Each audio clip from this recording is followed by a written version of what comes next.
Ngayon, meron tayong solusyon dyan. May solusyon tayo dyan, no, mga titos and titas. Ito po. Tandararan! Yan. Pwede tayong gumawa ng standard cents account. Okay? Dito sa platform ng Xness. Okay? Ang standard cents account po, yung pong $10 na minimum, ang equivalent po niyan is $1,000. Okay? Yung $10 mo is $1,000. So para kang it's like trading ng $1,000.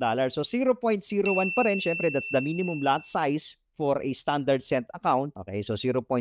Pero naka-magnify siya. Sa standard cents, hinati-hati pa yung capital mo. Okay, so yung $100, yung $10 mo is equivalent to $1,000.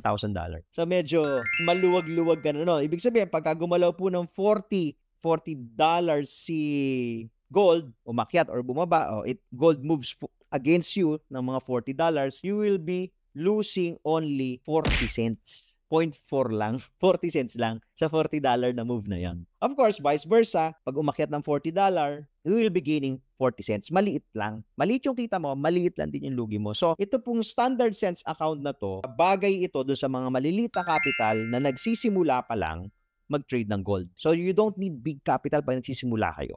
Marami kasi nagsasabi, Tito, pagka sa demo, walang emotion. So, ito, kung ayaw mo mag-demo, mag-cents account ka muna, especially kung maliit yung capital mo. But we always suggest to start with a small capital. So, pwede kayo mag-cents account. So, sa platform ng Xness, pipiliin nyo lang po yan pag mag-open kayo ng account. And then, yan, continue. Tapos, lagyan nyo ng pangalan. So, for example, Tito Cent. Tapos, MT5 yung platform na piliin niyo. Lagyan nyo ng password. So, yan na. Everything is mabilis lang, di ba? Teka, lagyan natin yan. Password. So, makaka-create na kayo ng account. So, ganun lang po siya kasimple. No, ganun lang po siya kasimple. So, this is a real account. Yan, Tito Cent. So, pwede ba nang transferan yan ng funds? Kahit $10, you can start. 1,000 po yun, di ba? So, $10 lang yung risk mo. Pero matututo ka.